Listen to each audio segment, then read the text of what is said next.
अब देखो सबसे पहले दर्पण समीकरण में अवतल दर्पण बनाना है, डायग्राम जो कल अपने प्रतिबिंब बनने के नियम पढ़े थे उसके अनुसार। तो सबसे पहले अवतल दर्पण बनाओ। ये अवतल दर्पण बना लिया, साथ साथ बनाते जाना डायग्राम ये। उसके बाद में मुख्य अक्ष,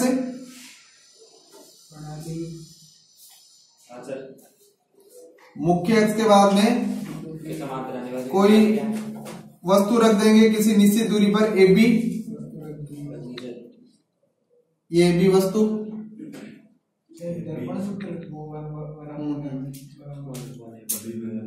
ठीक है।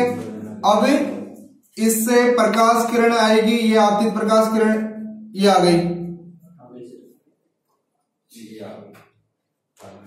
आ गई, और यहां से परावर्तित होकर ये चली।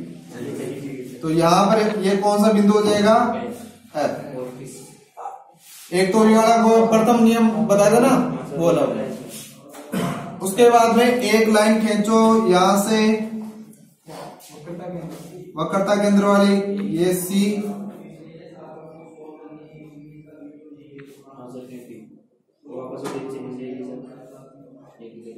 ठीक है। अब तीसरी लाइन एक और खींचनी है, वो कहां पर? बिल्कुल सीधी, पहले यहां पर और यहां से ये यहां पर। अब एक साथ बनाओगे, समझ गए? एक एक बार बनाओगे तब जाके। अब यहां पर इनका नाम दे दो, ये तो P का P रहेगा, यहां पर M दे दिया नाम, यहां पर दे दिया N। अब देखो जो प्रतिबिंब बनना है वो किसके बीच में बना है? C और F के बीच में बना है। C और F के बीच में ये प्रतिबिंब बन जाएगा। तो कैसा बनेगा? वास्तविक उल्टा और वस्तु से छोटा। तो ये ए बी था, तो इसको क्या लिखेंगे? बी डैश और ए डैश, साथ साथ बना रहे हैं। C और F के बीच में प्रतिबिंब है और कैसा है? वास्तविक उल्टा और वस्तु से छोटा, ए डैश बी डैश। उसके बाद में ये कैपिटल F से जो P की दूरी है, ये फोकस दूरी होती है, ये अपनी कल ही बात की थी। F से ये दूरी होगी फोकस दूरी, स्मॉल f। और A डैश B डैश यहां पर बना है प्रतिबिंब, तो प्रतिबिंब की दूरी हो जाएगी V, तो यहां से ये दूरी हो जाएगी V, और ये बिंब रखा है तो ये दूरी हो जाएगी U।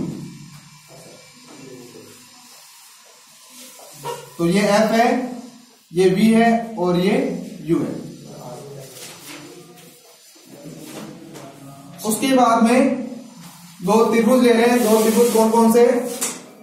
चार ले रहे हैं। दो पहले समरूप लेके, तो पहले एक त्रिभुज ले रहे हैं हमने A dash B dash F, और दूसरा है MPF। अब देख लो डायग्राम में काम है MPF। पहले देखो A dash B dash F कहां पर बन रहा है? ये वाला है A dash B dash F, ये वाला, ठीक है। ये है A dash B dash F है, और दूसरा है MPF। हाँ, दोनों समरूप लेने। अब इसमें एक तरफ दोनों के लंब लेने, एक तरफ दोनों के आधार। तो पहले इसका लंब लेंगे तो कौन सा होगा? A डैश B डैश, और इसका हो जाएगा MP, ये लिख दिया MP। ये तो दोनों के लंब लिख लिए मैंने। अब आधार, तो इसका आधार आ जाएगा B डैश F, और इसका आ जाएगा FP। ये समीकरण आ जाएगी A।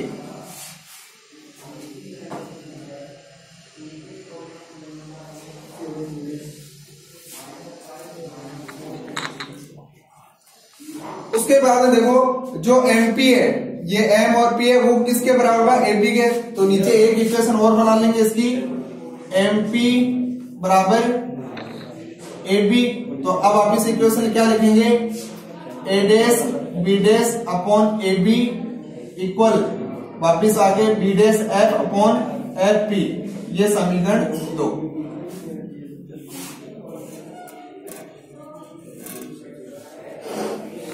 ये समीकरण 2 दे देना। वापिस देखना A dash B dash F, और दूसरा लिया है त्रिभुज MPF। एक तरफ दोनों के लंब है, एक तरफ दोनों के आधार। तो दो त्रिभुज तो ये ले लिए, दो आगे कौन से लेंगे? आगे लिख रहा हूं, एक तो लेंगे ए डैश बी डैश पी और दूसरा लेंगे ए बी पी। अब देख लो कहां है ये, एक तो है ए डैश बी डैश पी है और दूसरा है ए बी पी। डायग्राम देखते जाओ, लिखते जाओ, ए डैश बी डैश पी है, दूसरा है ए बी पी। इसमें भी वही, एक तरफ दोनों के लंब, एक तरफ दोनों के आधार।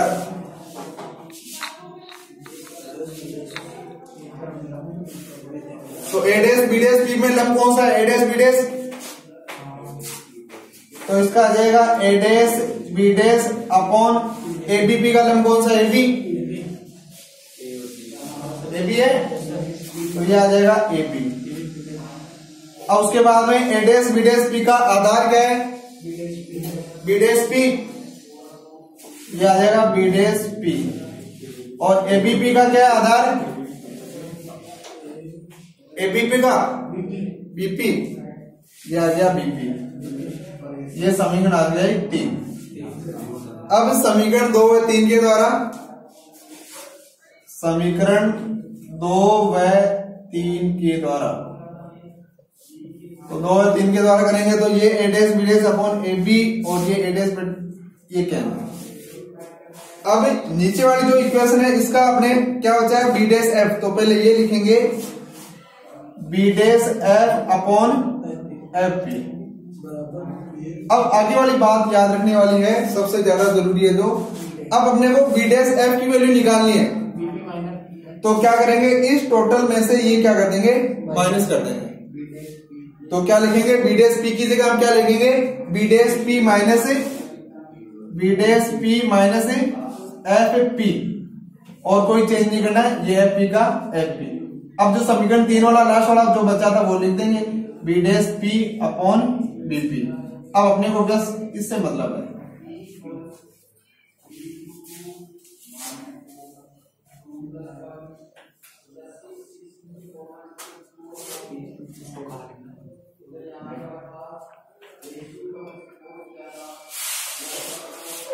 अब डायग्राम के अकॉर्डिंग वैल्यू अपने को रखनी है। बी डैश पी किसके इक्वल है, आप देखो डायग्राम में बी डैश पी है बी के इक्वल, तो ये परावर्तित होकर वापस इधर की तरफ आ रही है, तो चिन्ह परिपाटी के अनुसार माइनस होगा। तो बी डैश पी है वो होगा माइनस बी, और एफ पी ये माइनस एफ, और बी पी हमेशा माइनस में, ये माइनस यू। अब ये सारी वैल्यू इसमें समीकरण में रख दो।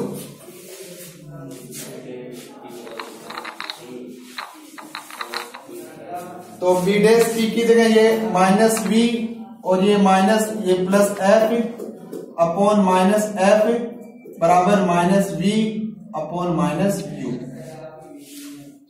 अब इसका वापिस माइनस कॉमन लेके वापिस करेंगे तो वापिस क्या लिखेंगे, B minus F upon F बराबर बी अपॉन यू। अब इसको क्रॉस मल्टीप्लाई कर लो, क्रॉस मल्टीप्लाई करेंगे तो क्या आ जाएगा, B U minus F U equal F B. Cross multiply कर दो, B U minus F U बराबर एफ बी। अब एफ जो एफ यू है उसको उधर ले जाओ,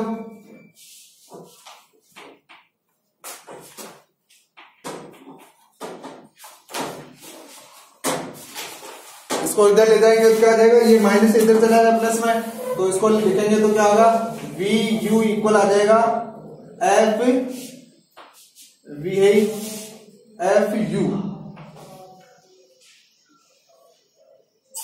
अब इस पूरी समीकरण में वी यू एफ का भाग लगा दो।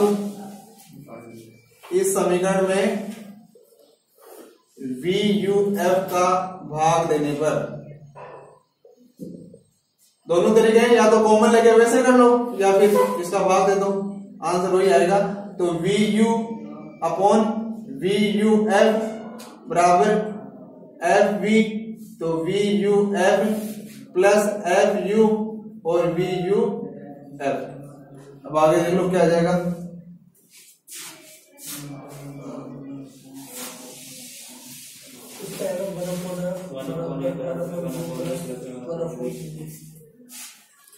तो इसका आ जाएगा 1/f बराबर 1/u है ना, क्या जाएगा यहाँ पर v आएगा u आएगा।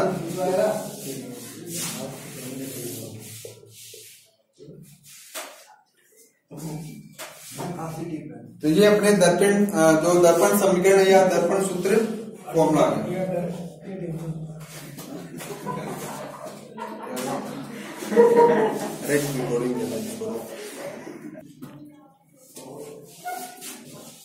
रेखीय आवर्धन है m बराबर h डैश अपॉन h, प्रतिबिंब की साइज अपॉन बिंब की साइज, और त्रिभुज a डैश b डैश की ओर abp से ये अपने को वैल्यू निकालेंगे तो m बराबर क्या आएगा h dash upon h equal minus b upon u।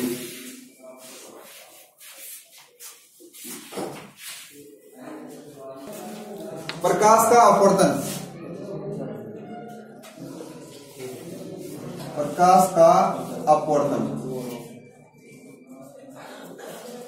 प्रकाश का अपवर्तन मतलब प्रकाश किरण अपने पथ से क्या हो जाती है, विचलित हो जाती है।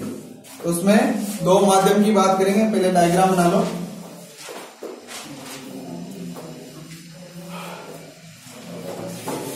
ये अभिलंब, ये आपतित किरण। अगर ऊपर वाला विरल माध्यम है और नीचे वाला सघन माध्यम है तो आपतित किरण क्या होगी, अभिलंब की ओर मुड़ जाएगी। तो ये तो हो जाएगा आपतित किरण, ये अभिलंब और ये अपवर्तित किरण।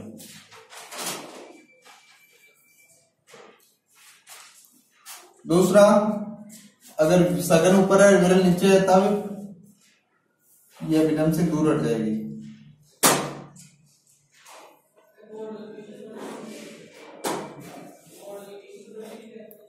ऊपर वाला सघन माध्यम और नीचे वाला विरल।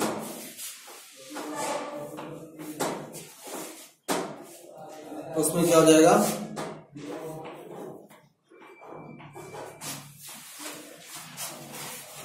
जब प्रकाश किरण एक समांगी पारदर्शी माध्यम से, एक समांगी पारदर्शी माध्यम से दूसरे समांगी पारदर्शी माध्यम में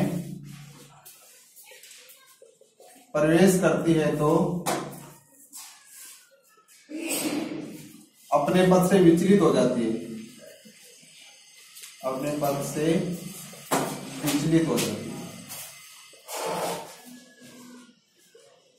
इस घटना को बोलेंगे प्रकाश का अपवर्तन।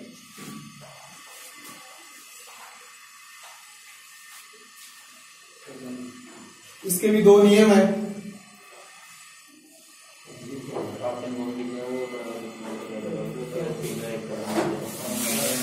तो इसके बेटा दो नियम है। प्रथम नियम तो वही है, परावर्तित जगह अपवर्तित आ जाएगा। तो प्रथम नियम तो क्या है कि आपतित किरण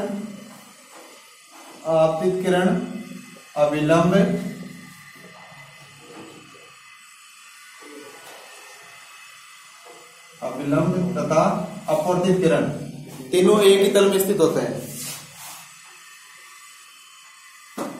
अपवर्तित किरण तीनों एक ही तल में स्थित होते हैं।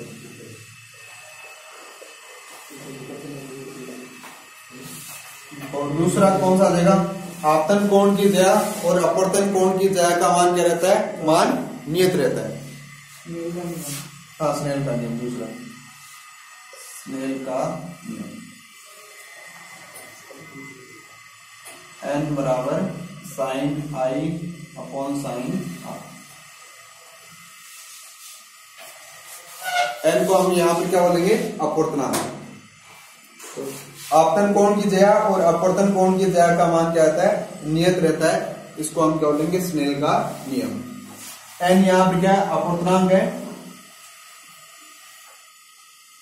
अपवर्तनांक विमाहीन और मात्रहीन राशि होती है, ठीक है ना। ये किस पर निर्भर करता है, माध्यम तथा तरंगदैर्घ्य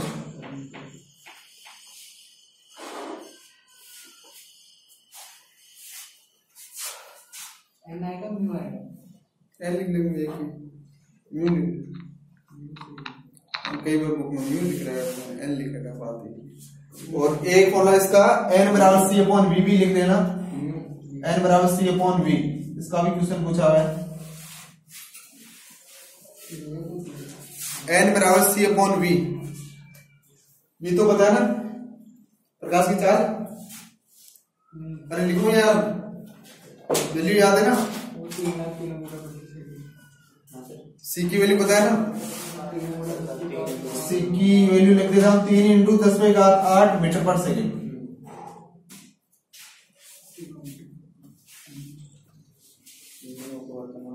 हाँ है ना, पूर्णांक है, म्यू लिख ले, एन लिख ले, एक बात है। और म्यू का फिर अलग हो जाता है, म्यू का माइक्रो में वो भी आता है ना, इसलिए परावर्तन। एक प्रकाश के अपवर्तन के उदाहरण लिखना, तारों का टिमटिमाना है, सूर्योदय सूर्यास्त का कुछ समय तक दिखाई देना, किसी पानी में बीकर में कोई पेंसिल या कोई भी छड़ है उसका मुड़ा हुआ दिखाई देना, तालाब के पेंदे का ऊपर उठा हुआ दिखाई देना, और कांच की पट्टिका का अपवर्तन। ये सारे प्रकाश के अपवर्तन के उदाहरण है। अगली आईडी लिखो, सबसे इंपॉर्टेंट और काफी पॉइंट तुम्हें साथ में लेते हुए चलना है, क्योंकि ये वाला पॉइंट या ये वाला दोनों पॉइंट नहीं लिखोगे ना पूरा क्वेश्चन गलत हो जाएगा। क्योंकि सबसे इंपॉर्टेंट यही है कि प्रकाश किरण सघन से विरल माध्यम में जानी चाहिए।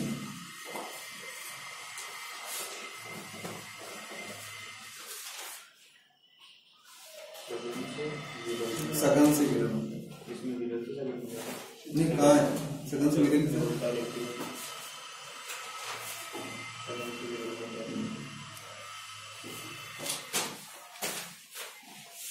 वापस देख लेना।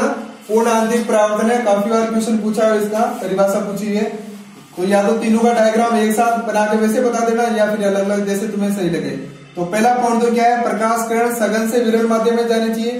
दूसरा है, जैसे जैसे आपतन कोण का मान बढ़ाएंगे तो अपवर्तन कोण का मान भी क्या होगा, बढ़ेगा, और एक ऐसी स्थिति आ जाएगी जब आर का मान 90 डिग्री हो जाएगा, उस विशिष्ट कोण को क्या बोलेंगे, क्रांतिक कोण।